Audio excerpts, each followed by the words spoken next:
Hey guys, welcome to another episode of The Vinyl Den, your channel for record collecting by record collectors. I'm Nick. Today, we're talking about some great tips for record store day.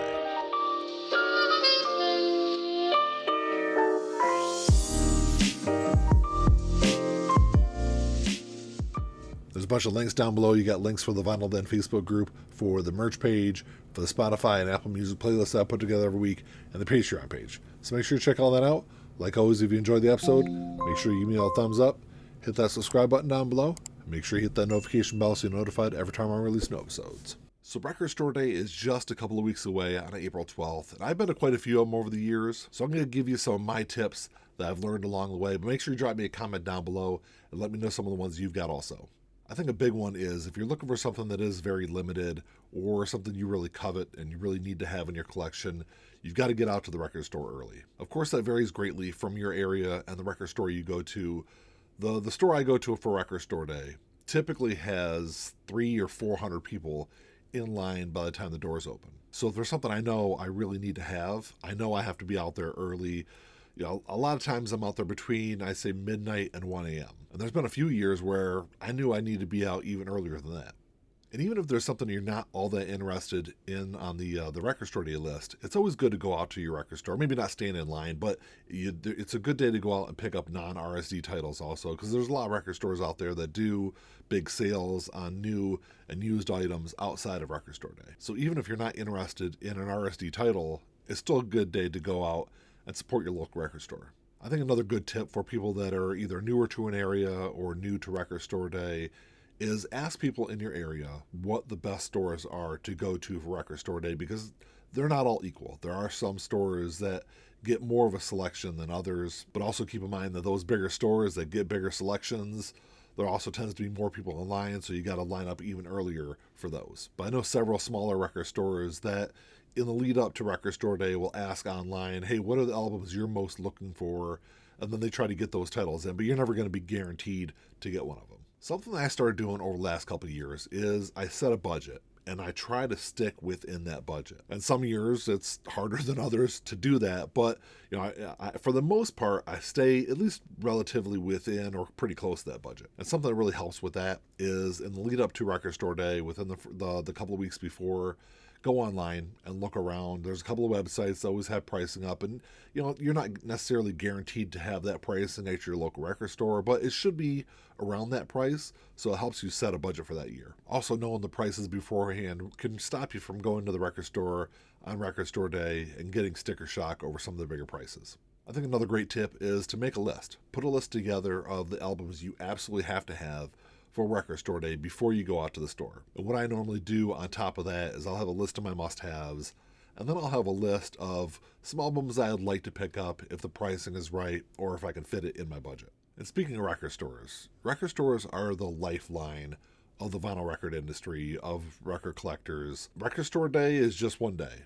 There are 364 other days of the year that it's still important to go out and support your local record stores. I know that can be hard, especially when you shop online and you can find great deals for records, but just keep in mind that you're never gonna get that same customer service at Target or Walmart or Amazon that you're gonna get from your local shop. Especially if you're looking for new music and recommendations, you're never gonna get that from a big box store, but you'll get it at your local store. So even though record store day is a big day for record stores, they're still there the rest of the year for you also. Prior to 2020, basically most of the stores across the country, they all operated the same on record store day, which, the doors open up at whatever time of the day, whether it's 8 or 9 a.m., and everyone just kind of files in and finds the records that they're looking for. And over the last 5 years, I'm seeing more and more different ways that stores operate on record store day. In my local shop, what they do is when the doors open, I think it's 8:30 when they open up, what they do is they pass out wish lists to everyone that's standing in line. And you go down through and you mark the albums that you want, you take off your ticket, and then they pull the albums in order. So if you were, one of the top 5 or 10 people in line, you're pretty much guaranteed to get what you're looking for. But there's still a lot of record stores out there that do the traditional way of, they open up the doors, you file in, and look for the records you want. I know a few record stores, what they do is they'll hand out wristbands in the lead up to record store day, and then on that day when you show up, you just line up in order of your wristband. But then there's also stores, which I don't agree with this way of doing it at all, but what they do is they'll sell spots in line. So if you want to be in the top 10 or in the top 20, you'll pay X amount to be in one of those spots. If you want to be in the top 50 or 100, it might be a different price. I don't agree with that way, and I don't really know if that's really like legal as far as record store day guidelines go, but there are shops out there that do that. So that's why I think it's really important that you know beforehand what the process is going to be at your record store. And if there's nothing really limited on your list, there's nothing wrong with showing up at the record store an hour or two after they open and going through, because you're still going to find some great albums. Heck, you can even show up the day after and probably find a lot of really good albums. A lot of record stores, they can't post them online the day of record store day, but the day after they can put them up on their website. So you can either shop online also. But don't be too upset if you miss out on something you're looking for. You can go online, and like I said, the day after, you can look online at local record stores. You can also always go on Discogs and on eBay, but know that you're going to pay a little bit more, sometimes a lot more, than what the retail price was. And I think it's also important to know the opening times for the record stores in your area. Just so if you go to a shop that opens up at 8 and you miss out on something, but one down the street starts at or opens at 9, you can hit that one and try to find what you're looking for there. Kind of stagger the time so you can get to as many stores as possible as soon as they open to get the albums you're looking for. And that's something I've done over the last couple of years, because there is a record store probably 20-25 minutes away from the one I typically go to that opens up, I think, about an hour or so later. So typically what I do is I'll go to the first stop, and even if I get everything I'm looking for, I'll go to the second stop just because I know they'll put out a bunch of used albums also, and I try to find some stuff that maybe isn't really included in record store day that I've been looking for a while. Another thing I think is really important is don't overpay for record store day first if you miss out. If there's an album you've got on your must-have list, and it is an RSD first, don't overpay for it, because it is going to be reissued. It might not be reissued, as the same color variant that you're going to get on RSD, but you will be able to get that album later on down the line. Don't pay a lot more than retail price for it. But on the flip side of that, RSD exclusives, I mean, they're not supposed to get reissued, even though I have seen them get reissued before. So if it's an RSD exclusive and you really need to have that album, you might have to pay a lot more for it on the secondary market. Something else that will vary from area to area is trying to find a record store that makes an event out of record store day. There are some that I've been to where, they'll have food trucks lined up, or they'll have the local radio station out there. They'll do giveaways and contests and raffles all day long. It's more than just walking in the store and buying an album. It's an entire experience for record store day. So it's more than just a transaction where you're just buying something.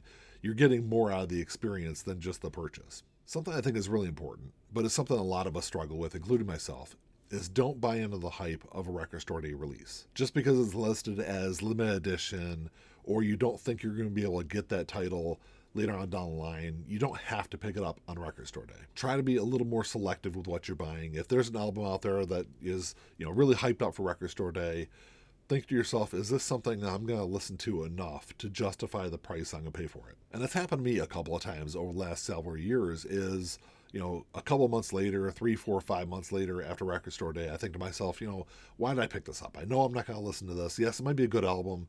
It might be something fun to listen to on occasion, but I'm not going to listen to it enough to justify the price I paid for it. Also, something I think is very important for record store day is don't be a flipper. Don't go into record store day just looking to make a buck off somebody else. And it happens every year. There's always big releases that people will buy up with no intention of listening to them. They're buying them up just to put on eBay, just to put on Discogs, to sell at these overinflated prices just to make a buck off you. I know there have been some calls over the last few years for record stores and for record store day to try to crack down on the amount of flipping that goes on for record store day. But as far as the record stores go, and as far as the labels go, they just want to make the sale. They don't really care if people are going to try to turn around and sell those albums. And ultimately, the only people who really get hurt by it are the people that are looking for those albums and miss out on them and either have to pay, double, sometimes triple the price on eBay or Discogs, or just don't have the album. And I think the biggest and most important tip I can give you is just have fun with it. Go out there and have a fun day, make an experience of it, make it a whole day event. I love going out there and standing in line for several hours and just talking music with people. It's just, it's one of those rare occasions where pretty much everyone you're surrounded by all has the same love of music. Might not love the same kind of music as you, but, people in line can turn you on to new albums, some stuff on the record store list that you didn't really know anything about. I've been turned on to a couple of albums I end up picking up for RSD and love even to this day. Don't get too stressed out over everything. It's just a fun event to go out there. You have to remember, the Record Store Day event was created as a celebration of independent record stores, so just go out there and have fun with it.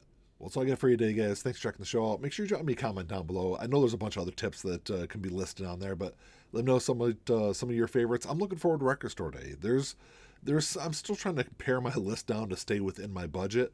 There's a couple of websites. I think Bull Moose is a big one that you can go on to get Record Store Day pricing. It's not going to be the exact same pricing what you're going to see at your local record store, but it's going to be within that range. And that's the reference I use to build my budget every year. But it's going to be a good year. I know there's a lot of people who are really mixed on the Record Store Day list this year, and I think there's some great titles. I think every time I look at the Record Store Day list, I find more and more stuff that I'm interested in. But let me know what you guys are looking forward to. Like always, if you enjoyed the episode, make sure to give me a thumbs up.